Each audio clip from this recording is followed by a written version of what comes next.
take us at least a couple of years before we've really dealt with the majority of those that we've lost. And what's your expectation about how much you can actually get back?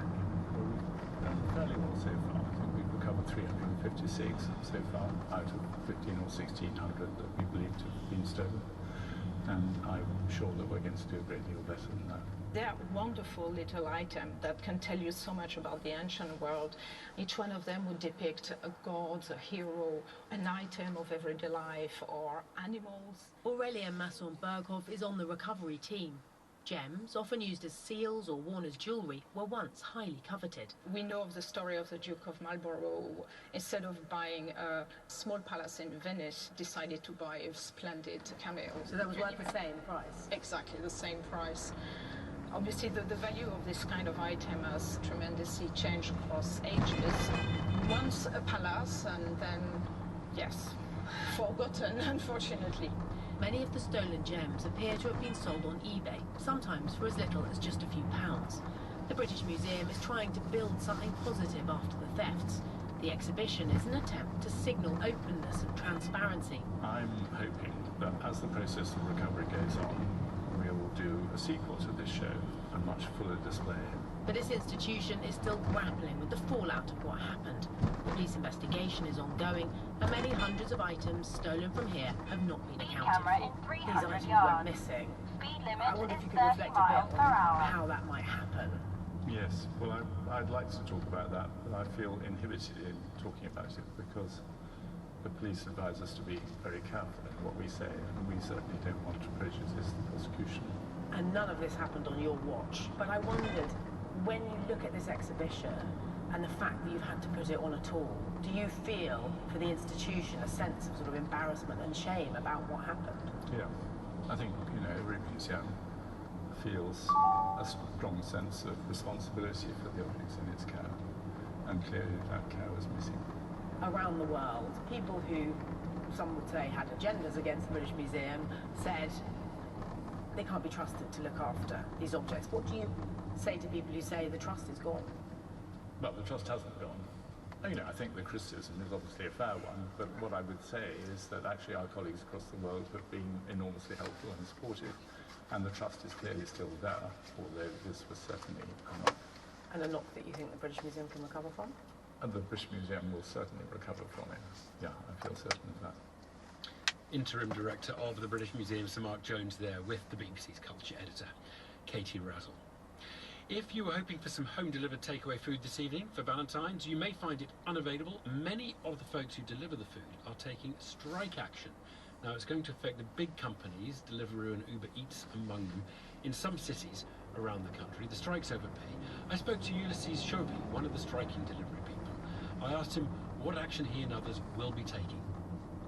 So tonight we are taking an action against delivery companies by stopping for 5 hours. So we will be stopping during peak times from 5 to 10 p.m. And just tell me which companies are affected by this. Every single one of them. So Deliveroo, Just Eat, Uber, and Stuart. We have different cities from all over the UK participating.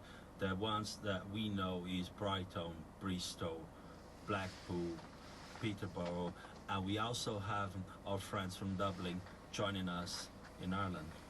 Tell me what the demand is, because obviously it's it's a job. You're all self-employed or half self-employed. That's the way this whole industry's always worked. Mm-hmm. What are you asking for? So although we are self-employed, we don't get paid by the hour. Hei, domnul știu, ce-i la Ioana mică, Hariana? Bine, vreau să vă salut în seara asta, că mai am vreo 2 ore jumate de condus până acasă și după aia mă duc și o să mă odihnesc. Că am o zi lungă am avut, că am făcut o livrare și la omul ăsta, dar în seara asta mă odihnesc și atunci pot să mă dorm până dimineață. Gheorghe, mergi la școală, Gheorghe.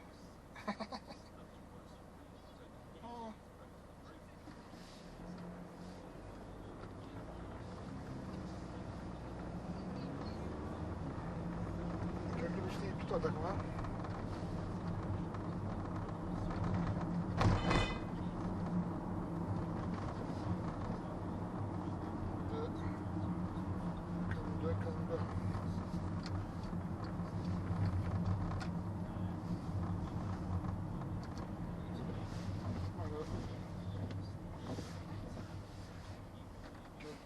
mică.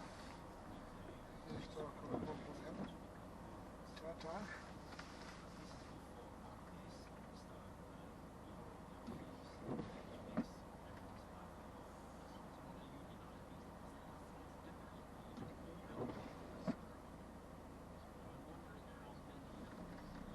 Cine Maria?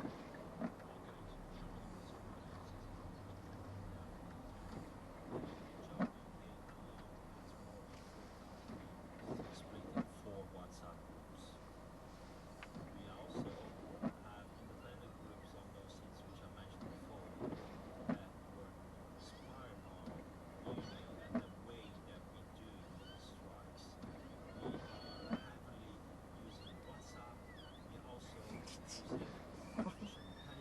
Vreți să vorbesc cu tati. translate messages Vreți să so vorbesc we cu can tati. reach 50 different nationalities in a matter of 5 Tata. minutes with them translating with perfect grammar. Do you like the freedom? Really hard. La noapte la muncă. Pare rău.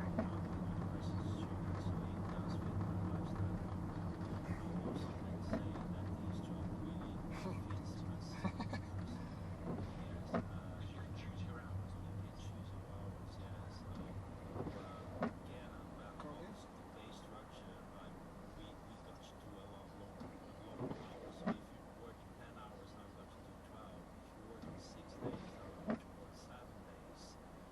A lot of people believe you're your own boss. But I was going to tell them that you are not your own boss. Your bills are your boss. Your bills will dictate the amount of hours you have to work. Ulysses Shockey is one of those who will be withholding labour this evening. Now, I have to say, we have spoken to quite a lot of these delivery companies, and they do Mâine, make the same point. For example, Deliveroo said drivers earn at least the national plus vehicle costs for the time they work. bombone ei. The vast majority Sunteți îndrăgostiți unul de altul. similar comments Uite-le. that companies do Da. also analysis. Tai, tai, tai, tai. Now, let us see from where we are. A little bit Valentine's theme. Tata? That was about tonight. Unde-i tata? Yeah, well, love's a tricky business, as Valentine found when he was the head of the universe Mai on las. first Valentine Day. On this Valentine Day, for the first time, only a minority of British adults are married. Bine, vă urez o seară. Vă urez o seară bună și să aveți grijă de voi, să vă odihniți, să învățați, să vă pregătiți pentru mâine, da? There's an Bine, frumoșilor, domnește. Am pupat. Iartă-mă și Dumnezeu știe pe fiecare. Noapte bună și vouă. Noapte bună, Ioana, Ana mică.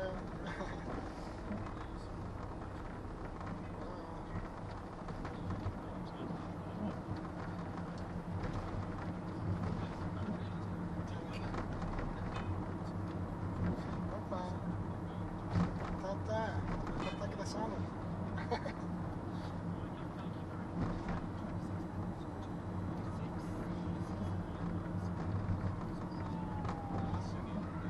Dai, vede, vede.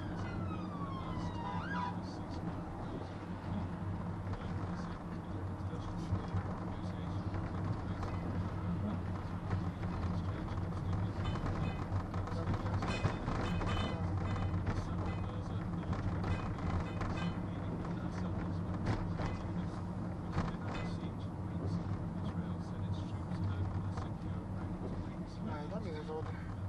Merg cu mașina să mă aud de zgomot pe aici. Mă aud de zgomotul pe aici. Că ok. Da, eu credeam că vă găsesc la închinat. Dar mai bine așa. Da, noapte bună, papa, la revedere. Aici.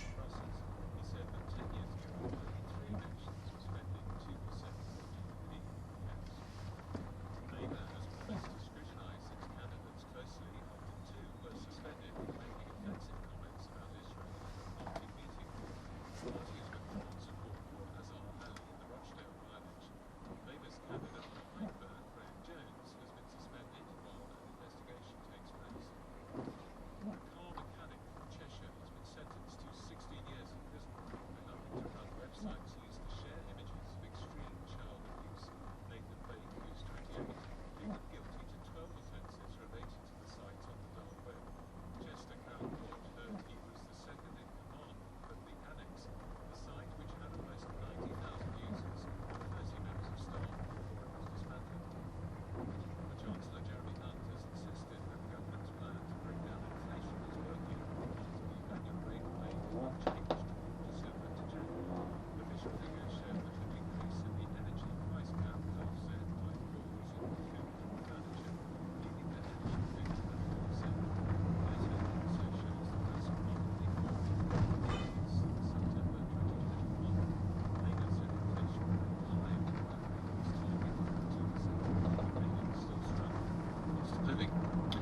Thank you, Chris.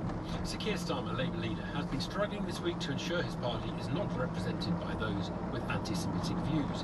But he faces quite a challenge if he wants to avoid alienating the many Labour members who are very angry at Israel and who don't consider themselves anti-Semitic. Even before problems emerged in Rochdale, Sir Keir had been losing support among some in his own party because of the way he'd been defending Israel and its right to defend itself in Gaza. Those tensions have been particularly evident in Muslim communities in the UK, with polling conducted by Survation earlier this month showing that 70% of Muslim voters think that Israel-Palestine is very important to their vote. Labour is clearly the most supported party among Muslim voters, but that support had diminished according to Survation. Well, Ali Milan chairs the Labour Muslim Network and joins us. And let's talk through this relationship between Labour and its Muslim supporters, Ali, and thank you for joining us. First, your network, is there a view about the suspensions? Do you accept that Azhar Ali and Graham Jones, it was right to suspend those two candidates? Well, first of all, thank you so much for having me on. It's a privilege to talk to you. Look, we recognise that parliamentary candidates need to be held to the highest standards, and we need the highest level of politicians in Parliament. And Azhar Ali certainly is one who clearly has failed that test in this regard. The comments around October 7th are horrendous. I've not had a chance to actually listen to what Graham Jones has said. Unfortunately, so I can't comment on that one because I haven't actually heard the full clip. But certainly there is no question that Azhar Ali should not have been selected as a candidate. Right. Talk us through support for Labour among Muslims. This Survation poll, I think, was actually commissioned by your network, and what did you take out of it? Look, first of all, it's really important to note that the Muslim community has felt safe in the arms of Labour as long as I have been alive, and most of my parents' lives as well. Muslims have been the most loyal and some of the strongest supporters of Labour anywhere in the country. Our data showed that in 2019 general election, which wasn't a great general election for Labour by any means, 86% of Muslims who could vote supported the Labour Party. That is a huge number. What this poll has shown, specifically over the crisis in Gaza and the response here, but also over many years, is that support has been in serious decline. It went from 86%, and our poll with Survation now shows that support is at 43%, with 23% of people saying they are undecided. But Ali, it's important to come in there, because where do they go? Where do they go? In a by-election, there may be candidates they can register protests, whether this candidate or that. Where do they go in a general election? They're not going to vote Conservative. What would be the alternative? Look, I think it's a key question. One of the reasons we've done this poll, like you said, we're the Labour Muslim Network, is we want them to come home. We want them to feel safe again in the Labour Party, and that's what the 23% is key, the undecideds who don't know where they want to go. They've always felt safe with the Labour Party, and that's where they desperately want to go, but they no longer feel that the Labour Party represents them, that they're safe. They see that we see their humanity, their lives as valuable. And so that is a key question. I mean, the poll suggests that some are going independent. There are independent candidates popping up all over the place. The Greens have had a surge, and as have the Liberal Democrats.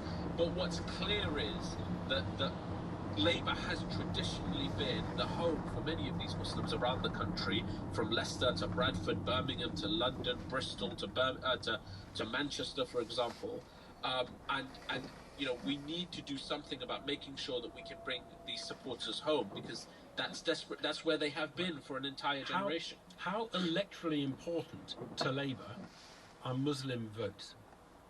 Well, look, first of all, there's a moral case that a community that has supported Labour for so long. Yeah, I'm just talking crude maths here. I'm just talking crude electoral maths. Are there seats that will change? Yeah, I know you've thought about this. Yeah, I'll do the electoral math with you, but I don't always like doing, dismissing the moral case either, because politics, I think, for far too long in my lifetime now has lost that. But on the crude electoral element of it, look, there are at least 30 seats around the country where Muslims make up a significant portion of the vote and make up twice the number of the majority. Of those 30, our modelling suggests between 8 to 15 seats could be lost at the current number. So if Labour stays exactly where it is, between 8 to 15 seats could be lost as a result of the crisis in Gaza. Obviously, if things deteriorate further, that could be even more of a problem. And this modelling has baked in a 10% national swing towards Labour, for example. So look, there's a serious electoral problem.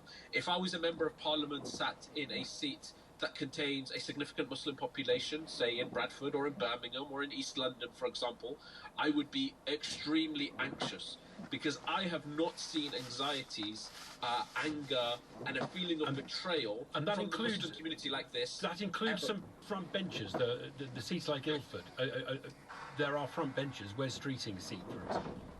Yeah, I mean, there's front benches that do hold seats in constituencies that have significant Muslim populations, and it must be said that this anger and this feeling of betrayal is coming from a real place. I've not seen any. I have to be honest with you, I have not seen anything like this. I didn't meet, and this is one of the key issues, and these MPs will tell you, and anyone who's done any level of work within the Muslim community will tell you, we didn't need the Salvation poll to tell us this. I have been hearing this at Friday prayer every Friday, where people know that I work within the Labour movement, and they keep asking me why I continue. They challenge me as to why I, as a prominent Muslim, someone who was a candidate for the party, a councillor who's given a decade of his life to this party, why I persist when the party clearly, as they perceive, don't care about me. And so you know, whether it's anecdotal evidence, I mean, some MPs received 3,000 emails within 1 week in their inboxes, all the way to this poll. It's clear that we are at a serious crisis point. Ali Milani, chair of the Labour Muslim Network, thanks so much for joining us. Just a quick follow-up now on defence, in fact, to an item that we ran on Monday. We spoke to the former Defence Secretary, Ben Wallace, and in the course of our conversation, we briefly got into whether the French or the British had the bigger military. I'd read the French were ahead, particularly on personnel, and said they get more for their defence spending than we do. Mr. Wallace questioned them. France spends about the same as us, but gets a lot more for its money than we do, so it has a much bigger military than we do. No, it doesn't quite. Has a lot more personnel than we do. But it includes the gendarmerie. Right, we don't include our police force in our figures. They include the gendarmerie. So who does have the bigger military and the more personnel? It's a question I put to a man we talk to a lot on this programme about defence, The Economist's defence editor, Shashank Joshi. The answer is straightforward, and it's France. You know, the French, according to the latest military balance, an annual publication by the IISS think tank, have about 204,000 active personnel in their armed forces. That's excluding their gendarmerie armed police. The British have about 144,000. And France is bigger across every service, though the discrepancy is clearly biggest on the army. That's very interesting, and that's sorting out the statistical apples and pears problem about a military police and us not including that. It is. The French, in addition to that 204,000 or so active duty, also have about a 95,000 strong gendarmerie paramilitary force. Not all of that, of course, is combat capable, but it is worth noting these aren't just, you know, coppers with pistols. These are guys who have been deployed to places like Iraq, Afghanistan for training purposes. Yeah, they're serious armed police. They're not law enforcement forces alone. What I had heard was the French spend about the same as the UK on defence. Our economies are about the same size. We each spend sort of getting on for 2% of our national income, measured one way or another. But they seem to get more for their money than the British do. I think that's fair in some regards. The French have managed their procurement programs, particularly for land forces, much more effectively. However, I will say it depends where you look. We have 2 carriers, the French have 1, and that has been a huge benefit this week when our ability to send a spare to a NATO exercise has been in full display. On the other hand, the French have, of course, weaknesses as well. You know, we sent them Chinook helicopters to help them with airlift in Mali. So this sort of military top trumps is helpful up to a point, but each side has different strengths and weaknesses across the board. Okay, I twist your arm, Shashank. You have to choose. You want the strongest military you can get. You've got to pick, your eyes shut. You can either have the French as it stands, or the UK military, the whole lot, nuclear deterrence, ships, planes, tanks, the lot. Which would you take? Right now, I think the French. I think they've made slightly more rational choices in recent years. The British Armed Forces, I think even their most ardent supporters would say they are in a tough spot right now and have a fair bit of reform and renewal to be doing. Shashank Joshi there on who has the bigger military, the size question. Now, it's 13 minutes to 6 and we'll have a last look at some other headlines. Here's Chris. Reports from Lebanon say 3 people have been killed in a series of Israeli airstrikes. They were launched after rockets fired across the border killed a soldier in northern Israel. A court in France has rejected Nicolas Sarkozy's appeal against a 1-year prison term for illegal financing of an election campaign. The former president is not expected to be jailed immediately. A petition to save a 550-year-old tree in Shrewsbury has attracted more than 100,000 signatures. The Darwin oak is due to be felled for a new road. Thanks, Chris. Next week, we'll all undoubtedly be reflecting on the war in Ukraine, which will have been ongoing for 2 years. That somber anniversary is reached next Thursday. Since Vladimir Putin launched the invasion, 10 million people have been uprooted from their homes, the biggest refugee outflow in Europe since World War II. Our special correspondent, Fergal Keane, has reported from the western Ukrainian city of Lviv on the displacement of people. And he's been back to report on those still struggling now, having met them 2 years ago at the start of the war.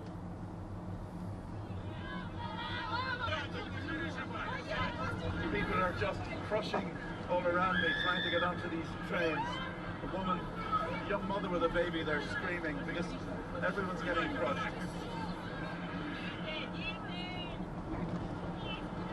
The memories are flooding back of all of those people, thousands. I mean, it's hard to think of it now, and nobody that we met had any idea what was ahead of them. It was just a question of getting out. 2 years on, the war has settled on Lviv station, a stubborn season that will not move. In the cold and shadows of Platform 5, young soldiers wait for trains that will take them east to the fighting. There is weariness, and everywhere stories of what's been lost.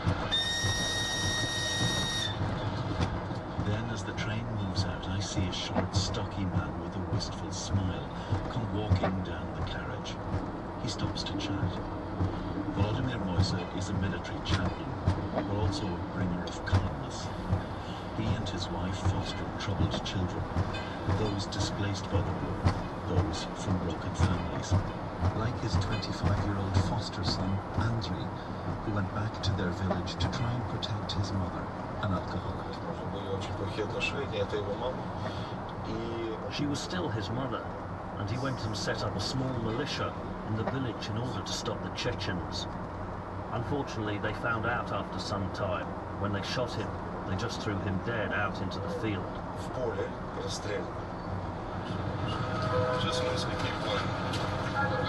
Volodymyr meets up with his friend Alex at Kryvyi Rih station. They're heading together towards the front lines at Kherson, but with a mission to heal, not fight.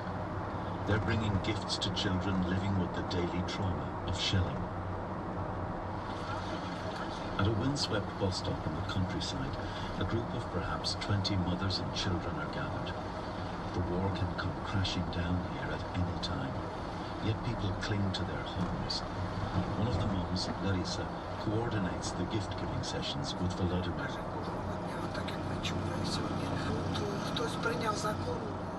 They made a law that we must evacuate the children because our village is in the red zone. But when I asked them, "Are you going to be responsible for my children if I do it?" they said no.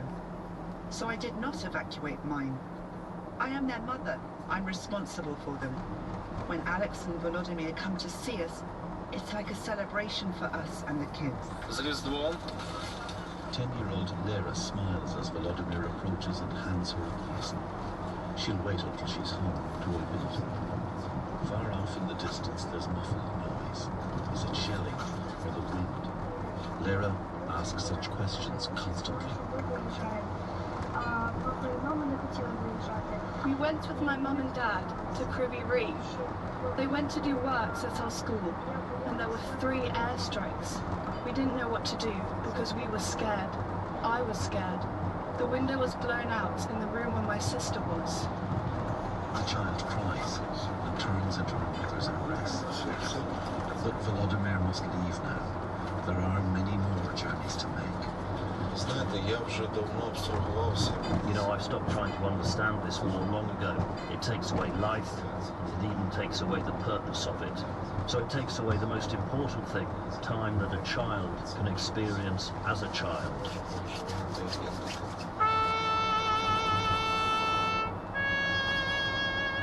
The war has killed thousands, displaced millions. Back in Lviv, 10 minutes drive from the station, they were getting ready to bury another soldier, 40-year-old Yaroslav Mykolev, a father of two.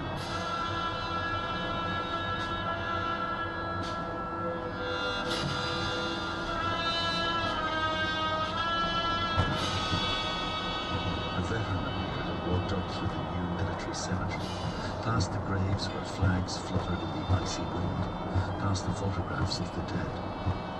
Then he began to scream.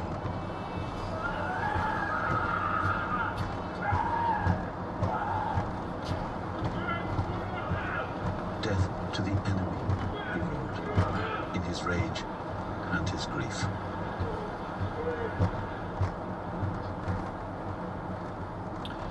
That report from Fergal Keane. In San Francisco over the weekend, a driverless taxi was attacked. The Waymo autonomous robo-taxi had unwittingly and foolishly driven into Chinatown during Chinese New Year celebrations. Reuters reported on what happened. Crowds were blocking all sides and revelers were lighting fireworks. Minutes later, some in the crowd attacked the car and set it on fire.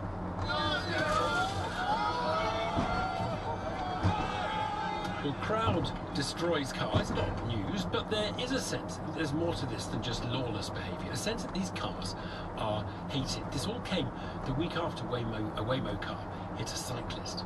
Are we going to find these attacks a more common phenomenon? Well, Missy Cummings is the director of the George Mason University Autonomy and Robotics Centre, a former advisor to US traffic safety regulators. I spoke to her and asked if this shows these cars are not liked. Oh yes, I think San Francisco, you know, we've known about this for a while. Up to this point, there had been another group in San Francisco called Safe Street Rebels, and they had figured out that you could put cones on the cars and that would cause them to stop. And this was passive, you know, protest. Nobody was getting hurt, the cars were not getting hurt. But you could imagine that if these people were not feeling like they've been heard and then the situations continued to happen, you know, this is not a surprise to really anyone in the field. Is that right? It's not a surprise. What is going wrong here? Why do people not like these cars? Well, San Francisco as a city has been pushing back for some time. Most of the companies who are doing self-driving testing are doing it in San Francisco, which I have to tell you as an engineer who does autonomous systems, San Francisco is the worst possible place to test these cars. The weather is bad. There's a lot of pedestrians and bicyclists and people who don't want to follow the rules. And so, you know, if you're forcing a relatively small geographic space to have a lot of high-tech cars being tested and there's lots of problems and one ends up parking on a person, you know, it's not surprising that you'll have this kind of backlash. So tell us about what happened there. I think there have been a couple of incidents, haven't there? And you just talk us through those. Oh, it's more than just a couple. I think at one point I saw more than 75 incidents where the self-driving cars had blocked first response vehicles, and then in the most egregious case, Cruise, who was also doing self-driving cars, had an accident where a jaywalking pedestrian was obliquely hit by a human-driven car and knocked into the path of a self-driving car. And it was physically impossible for that self-driving car not to hit her, but it did slam on its brakes, and indeed it did hit her, but the damage to her would have been minimal if that had been the end of it. But then the car decided to pull over to the side of the road, and she was under the front bumper at the time, and in the act of pulling over, it drug her 20 or more feet at 7 miles per hour and then came to a stop on top of her on the back left tire. Yeah, it was pretty bad. And she's still in the hospital. She's going to live. But it was the dragging incident that caused the bulk of the damage. And then I think a cyclist had been hit by a Waymo car last week or before this. Yes, and that won't be the first time, and it won't be the last time. Cyclists pedestrians are vulnerable. But Missy, when a driver, a car with a driver hits a cyclist, and that must be happening all the time as well in San Francisco. You don't get a mob attacking the car or the driver. I mean, that's just, taken as part of the dangerous life of roads. Yeah, I totally agree, but I think this is why I call this a watershed moment. These cars represent technology that is taking the place of humans. And in the case of the self-driving cars, it's not clear at all that they're safer. We're at a place with inflation and jobs are not as plentiful as they used to be, especially in the Bay Area, where the tech culture has driven up prices of housing and difficulties in an expensive lifestyle. And then the cars don't work that well, and they block people and they stop people from having a life that they wouldn't have if those cars weren't there. Missy Cummings from George Mason University. On BBC iPlayer. Good morning, Mumbai. India, the fastest growing major economy in the world, with Mumbai at its heart. The billionaire boom. A place where fortunes can be made. When people do well, the next thing is celebration. India is not just a country, it's an idea. India is finding its own. India is expressing itself so beautifully. Streets of gold, Mumbai. We are finally getting our place in the sun. Watch on BBC iPlayer. And let's get some weather now from Elizabeth Ritchie. Hello, thank you, Evan. Well, not the most inspirational day of weather today, but it's been wet and mild. Hereford got to 16.5 degrees Celsius. It's been the warmest Valentine's Day for 25 years, or just over. Potentially it could be even milder still too tomorrow, but a lot more rain to come in the forecast. A drier day though for most as we go into Friday. Now tonight, some particularly heavy rain just moving into Northern Ireland, northwest England and southern Scotland. For much of England and Wales, showery downpours.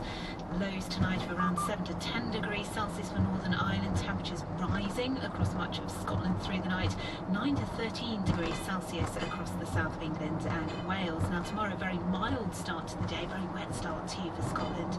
Rain will clear Northern Ireland. It will head back into Scotland and across southwest England and central southern England. Band of heavy rain just pushing eastwards. There are weather warnings in force for southwest England and the Midlands because the ground is already pretty saturated there. Ahead of that front, there could be some brighter skies across Lincolnshire, East Anglia, perhaps southeast England, and given any brightness and lots of dry weather, it could reach 17 degrees Celsius, and very mild for the time of year. Temperatures across the board in double figures. Thanks, Elizabeth. That's PM. Adrian Bargover was studio director. Sam Mason-Jones was our editor. Have a very happy Valentine's evening, whatever you're up to, whether you're with someone or not.